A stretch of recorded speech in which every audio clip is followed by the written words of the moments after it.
coach those players on where to put the ball, how to put it out best so that they have the best opportunity to get it. And that's something I learned the hard way in the MLL, playing against guys like Brody Merrill. Even if I win the draw, if I don't put the ball out the right way, you know, I'm going to lose that. I'm going to lose that face-off. The other thing you'll see there is one-handed scoops. And I know everybody in this room, you know, from the time we were young, was taught to scoop with two hands. That's, you know, I understand that. On the face-off, I'll ask you to break that rule for some of your guys. I would say 90% of the ground balls I picked up in college, I scooped up one-handed. And the reason for that is because, you know, against the more athletic guys, if I put the ball behind, and they're going to try and get position on me, you almost have to have that hand up as a guard while you're scooping. So it's very important for you guys to understand that, you know, look, if there's a scrum, absolutely get down, two hands, low to the ground, run through it. But the fact of the matter is that these guys on the face-off should be practicing when they pull that ball up front and pull it behind, practice having that arm up, scooping with the left and kind of blocking with the right.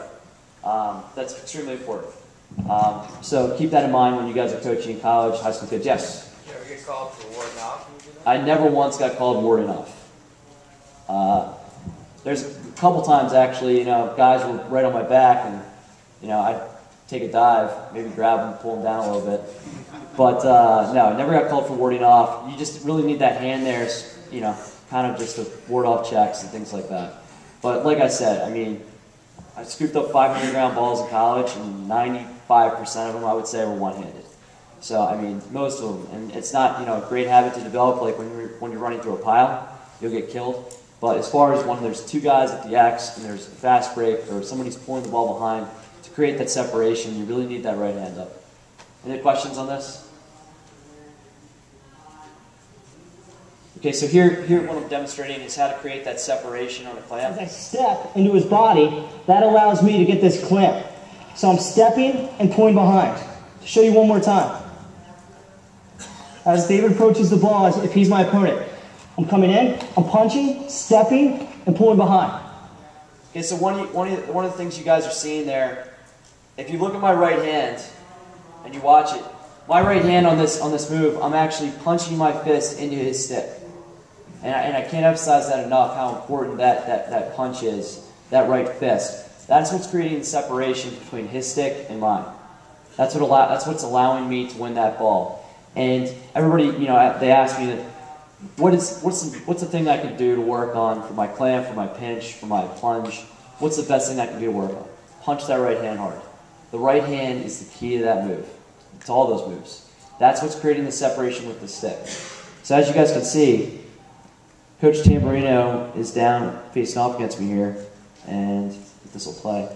I'm actually pinning his stick down with my right hand. I'm coming in, I'm punching, stepping, and pulling behind.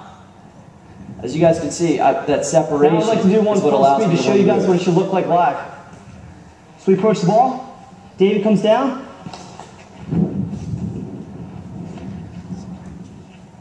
One of the things that's important is, as David being my opponent, is when I do put the ball behind, I'm putting my right hand out and scooping up with my left to block him out. So to show you what that would look like live, as I come down and I clamp, step, put the ball behind, I'm going here. What this allows me to do is block out any checks he may have on my right side while getting away with the ball and turning it away to hit an open man. 02, 03, 04, stand by. Clamping the wide player stick. You need to remember when doing the two-finger is this. As Coach Tim, let's go to the refs first and ask them to watch what their opponent's doing, and hopefully they'll be able to call it. If not, we want you to understand exactly what's being done to you so you have the best opportunity to counter. So the other thing we're talking about here is with officiating. The way the game is gone, officiating is a big part of how face-offs are won and lost. And the one thing I'll talk about with the clamping is anticipation. You know, how many coaches in here have yelled and said, you know, the other guy's going early? Probably everybody here, you know. The fact of the matter is that talking to your officials is probably the best way of getting in there and having your players talk to them, not having a coach yell from the sideline and say, you know, look, guy's going early, guy's going early. bottom line is that, you know, the face-off's being scrutinized. As you know, they changed the 2010 rules again. How many college coaches do we have in here? Okay, so you guys know what the 2010 rules are like, and obviously that's changed the game a lot. But bottom line is that with officiating nowadays, the officials sometimes try and manage the game. It's important for your players to know that, you know, sometimes they need to change their tempo, sometimes they need to slow it down, speed it up, according to who's officiating and what they're doing. And it's also important to go up beforehand and speak to these guys before the game and talk to them, because they can have a big effect on the outcome of the game. So right now I think we're going to go over the pinch and pop here.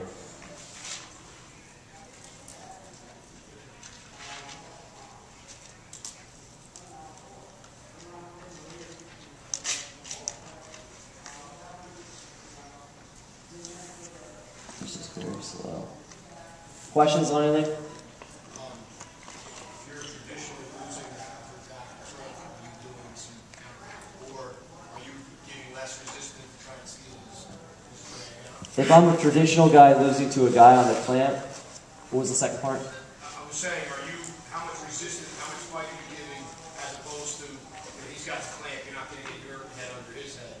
Are you letting him drag it out and try and beat him with a punch, or are you just, What I would do if I had a guy that had the clamp, is that what you're asking? How do I counter that? how would you counter? Okay. Once again, we're lining up with the same foot position and same hand technique that we've had before. How I would counter that is I would take my pole and actually pin the other guy's stick down.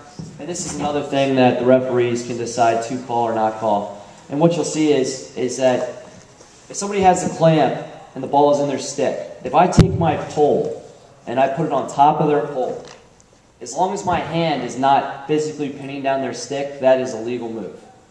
And it won't be called in college or the pros or World Games, whatever. So I can actually pin my opponent's stick down and hold it there and wait for my wing guys to get in. Or vice versa, you can actually pin their stick down and try and drive them off the ball while, you know, their stick is on the ball, and hopefully get that ball out. Where it becomes illegal is when you take your actual hand and pin their stick down. That's what you can't do. Once again, referee's discretion. Referees have a big impact on something like that. But that's what I would do. I would pin their stick down, try and hold them up until my wing guys got in there, drive them off the ball. I'm going to approach the ball, and what I'm trying to do in this move is I'm trying to pinch the ball into my stick, wedging it in there. What we're talking about right now is the pinch and pop. A lot of guys call it the plunge, and the plunge is this move is not really a plunge. What I'm doing right now is I'm actually pinching the ball in my stick. And this is the move I probably do 90% of the time. I'm not a straight clamper. It's called the pinch and pop. And what I'm trying to do is I'm trying to gain control over the ball. What this move does is it allows me to gain control over the ball. It allows me to direct the ball pretty much anywhere I want, whether to a wingman, whether forward for a fast break, whether behind.